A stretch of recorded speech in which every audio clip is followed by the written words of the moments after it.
तो hello guys, प्रारंभ 2028 history की क्लास हो चुकी है। तो चलिए आज की क्लास को रिवाइज करते हैं।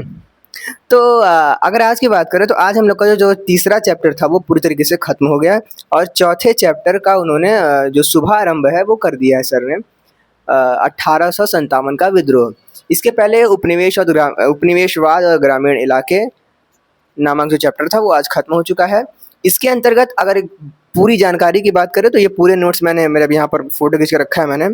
तो इसके अंतर्गत सबसे पहले हम लोगों ने भैया उपनिवेशवाद को पढ़ा। उपनिवेशवाद के अंतर्गत हम लोगों ने एक परिभाषा देखी थी कि उपनिवेशवाद शब्द जो है वो एक संबंधित है एक ऐसे देश या भूभाग से जहाँ किसी दूसरे का राजनीतिक या आर्थिक नियंत्रण होता है।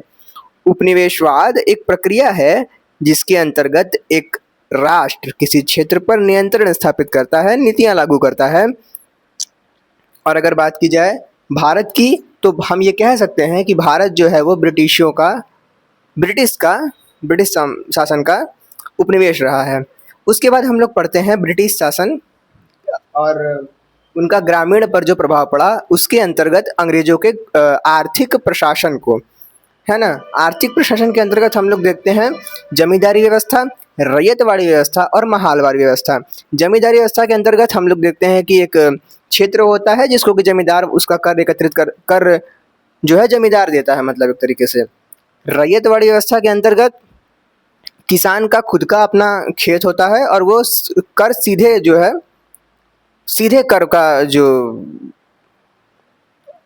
कर को जो दिया जाता है वो कर सीधे देता है। मतलब कि इसके लिए सही वर्ड है कि किसान स्वयं मालिक होता है और किसान ही कर देता है।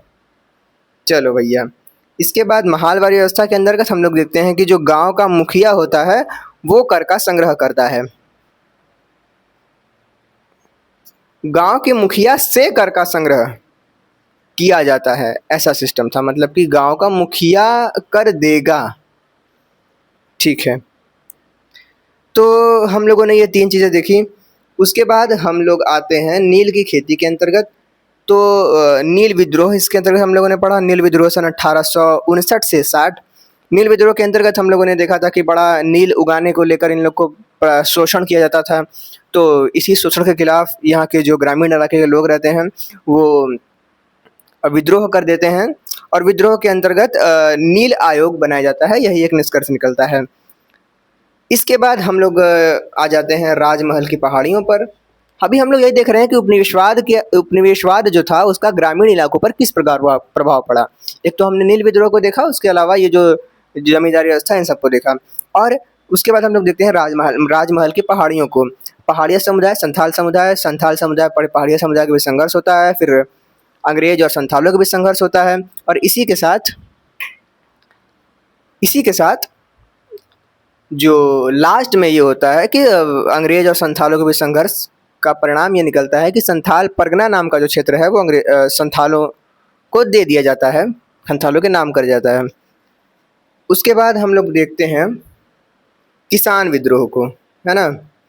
देहात में किसान विद्रोह को देखते हैं। तो देहात में किसान विद्रोह के अंतर्गत हम लोग देखते हैं कि पूना के सपूना क्षेत्र से आरंभ होता है, 30 गाँव तक इसका विस्तार होता है। साहूकारों पर इसके अंतर्गत हमला होता है, बही खाता जला दिया जाता है और भी बहुत सारी चीज़ें होती हैं। इसके कारण की जब हम लोग ने बात की थी तो कारण हम लोग यही देखते हैं कि शोषणकारी व्यवस्था रहती है, कर की उच्च दरें होती हैं और इसका एक और कारण था, हाँ, 1830 के बाद खाद्यान्न की कीमतों में गिरावट और 15 सालों तक कोई बढ़ोतरी नहीं होती है। तो ये कुछ इसके किसान विद्रोह के हम लोग कारण देखते हैं। किसान विद्रोह सन 1875 में होता है। इसको दक्कन किसान विद्रोह भी कहा जाता है। इसके बाद कल की क्लास में हम लोगों ने देखा जनजातियों की समस्याओं के बारे में और कल की क्लास में एक खास चीज़ था बिरसा मुंडा विद्रोह। और उसके अलावा बाकी चीज़ें थी कि जनजातियों पर समस्याएं कौन कौन सी थीं। जैसे समस्याओं के अंतर्गत था कि झूम कृषियों की स्थिति बताई गई, शिकारियों और संग्राहकों की स्थिति बताई गई, पशुपालकों की स्थिति बताई गई, स्थायी कृषकों की उस समय क्या स्थिति थी इसका जिक्र हुआ और आदिवासी मुखियाओं पर प्रभाव देखा गया, घुमंतु कृषकों का प्रभाव देखा गया। मतलब कि अंग्रेजों के आने के बाद इन लोगों पर क्या क्या प्रभाव पड़ा, व्यापार पर क्या प्रभाव पड़ा हमने देखा, मजदूरों पर क्या प्रभाव देखा। इसको एक बार देखना पड़ेगा, नजर देखना पड़ेगा, मतलब रिवाइज करना पड़ेगा, तभी ये दिमाग में लंबे समय के लिए टिक पाएगा, नहीं तो फिर तो इधर से गया इधर से निकल गया भाई। ठीक है, तो इस तरह के जो प्रभाव होते हैं, प्रभाव के बाद होता है कि भैया विद्रोह वगैरह होता है, और विद्रोह के अंतर्गत हम लोग देखते हैं खास विद्रोह को, जिसका नाम होता है बिरसा मुंडा विद्रोह, सन 1899 से 1900, है ना, 1899 से 1900। इसके बाद कुछ खास, चलो भैया इसके बाद एक खास हम लोग जो देखते हैं वो होता है बंगाल और जमींदार वाला टॉपिक। सन 1793 में लॉर्ड कार्नवालिस ने बंगाल में जमींदारी व्यवस्था लाई। जमींदारों ने अत्यधिक कर वसूला, जमींदारी व्यवस्था में समस्या आने लगती है। 75% जमींदारों ने राजस्व न दिया, उनकी जमीनें नीलाम होने लगी। अच्छा, जमींदारी व्यवस्था बंगाल में, जमींदारी व्यवस्था के अंतर्गत ये होता है कि भैया जमींदार बनाए जाते हैं, और जमींदार क्या करते हैं, किसानों, छोटे किसानों से कर लेते हैं, और वो राजस्व के रूप में अंग्रेजों को देते हैं। छोटे किसान अगर कर नहीं देंगे तो फिर जमींदारों को ये कहा जाता था कि इस टाइम लिमिट के बाद अगर कर का संग्रह नहीं हो पाता है तो आपकी जो ज़मीन है वो नीलाम कर दी जाएगी। इसमें अंग्रेज़ों का भी फ़ायदा होता था कि भैया नीलामी होगी तो वो हमारा ही फ़ायदा होगा, और वो जो नीलामी करते थे उसको बड़े किसान खरीद लेते थे, और उन्हीं किसानों को जोतदार कहा गया, और जोतदार बन गया आज की क्लास का टॉपिक, पहला टॉपिक। जोतदार के अंतर्गत हम लोगों ने देखा कि ये धनी किसान थे, और ये जमींदार से एक लेवल नीचे के थे, है ना, बट धीरे धीरे धीरे धीरे ये जमींदार से भी एक लेवल ऊपर होने लगे, है ना। इसके अंदर हम लोगों ने देखा कि ये धनी किसान थे जिनके पास अत्यधिक भूमि थी, ये बटाईदारी पर कृषि कराते थे। बटाईदारी के अंतर्गत हम लोगों ने दो और शब्द देखे थे, अधियार और बरगदार। बटाईदारी का मतलब ये होता है कि खेत उनका रहेगा बट कृषि कोई और करेगा, है ना। इसके बाद अत्यधिक भूमि होने के कारण इनका प्रभुत्व होता है। जमींदार इनसे कर लिए बिना बिना अंग्रेजों को राजस्व न दे सकता था। जो जमींदार था वो इन्हीं किसानों से कर लेता था। अब किसान कर नहीं देंगे तो जमींदार जाकर बहुत अधिक शोषण नहीं करता था, क्योंकि जमींदारी जो है वो पूर्वजों से चली आ रही होती है। तो इस कदर ये लोग सोचते हैं कि जो है शोषण वगैरह मतलब नहीं करते हैं। गए मांगे कर दो, नहीं दिया बाद में देंगे साहब, ठीक है बाद में दे देना। कुछ शोषण करते थे बट ज़्यादातर शोषण नहीं करते थे, क्योंकि इनका खानदानी काम था, ऐसा कहा जाता है आज की क्लास में। और जमींदारों के विरुद्ध प्रतिरोध दिखाते थे और छोटे किसानों को कर न देने के लिए उकसाते थे। ये हमारे जोतदार लोग जो थे, जिनका बहुत ही उल्लेख दिखता है हमारे भारतीय इतिहास में। इसके बाद इस प्रकार जोतदारों का उदय हुआ। इतना टर्म तो खत्म हो जाता है। अब एक नया टर्म आता है, पांचवी रिपोर्ट, दस्तावेजीकरण। अब इसको पांचवी रिपोर्ट ही क्यों कहा गया ये मुझे नहीं पता, ऐसा बस कहा गया पांचवी रिपोर्ट, इसके बारे में कुछ खास मुझे पता नहीं।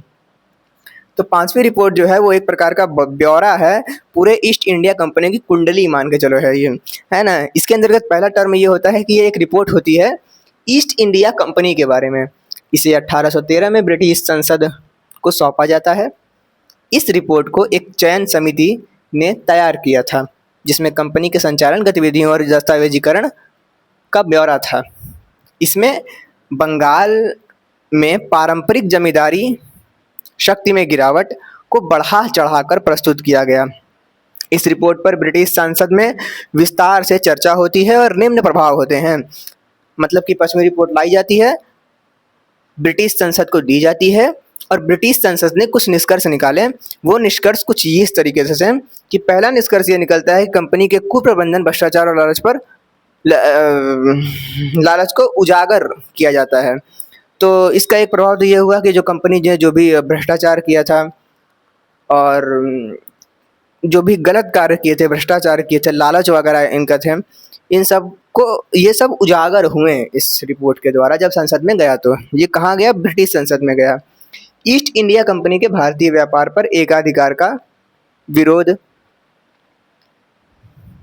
चलो भैया, तो ईस्ट इंडिया कंपनी जो है वो भारतीय व्यापार पर अपना एकाधिकार जमाने की कोशिश करता है। इसको भी इस पर भी प्रकाश आया, ये भी उजागर हुआ कि ईस्ट इंडिया कंपनी जो है वो भारतीय व्यापार पर अपना एकाधिकार जमाने की कोशिश कर रहा था और जमा भी रहा था। कंपनी की गतिविधियों में संसदीय हस्तक्षेप बढ़ा। कंपनी की गतिविधियों में कंपनी की जो गतिविधियां थी, अब संसद में गया, संसद वालों ने कंपनी की गतिविधियों पर हस्तक्षेप करना शुरू कर दिया और कंपनी को नियमित रिपोर्ट प्रस्तुत करने के लिए कहा गया। इससे निष्कर्ष यही निकला भैया इस पूरी कहानी से, इस पूरे चैप्टर की कहानी से, कि ब्रिटिश उपनिवेशिक शासन के प्रभाव के अंतर्गत विद्रोह, कृषि प्रणाली में बदलाव, वन कानून आदि से स्पष्ट दिखाई दिया अंग्रेजों का जो औपनिवेशिक प्रभाव था। इसी के साथ ही चैप्टर एंड होता है। अब दूसरे वीडियो में मैं इसको मतलब रिवाइज किया जाएगा इसको, क्योंकि दोनों एक ही में हो जाएगा तो फिर बड़ा दिक्कत हो जाएगा, क्योंकि एक अब एंड है, अब नया चैप्टर शुरू होने वाला है, तो उसको नए वीडियो से मैं शुरू करूँगा। चलिए मिलते हैं नेक्स्ट वीडियो में।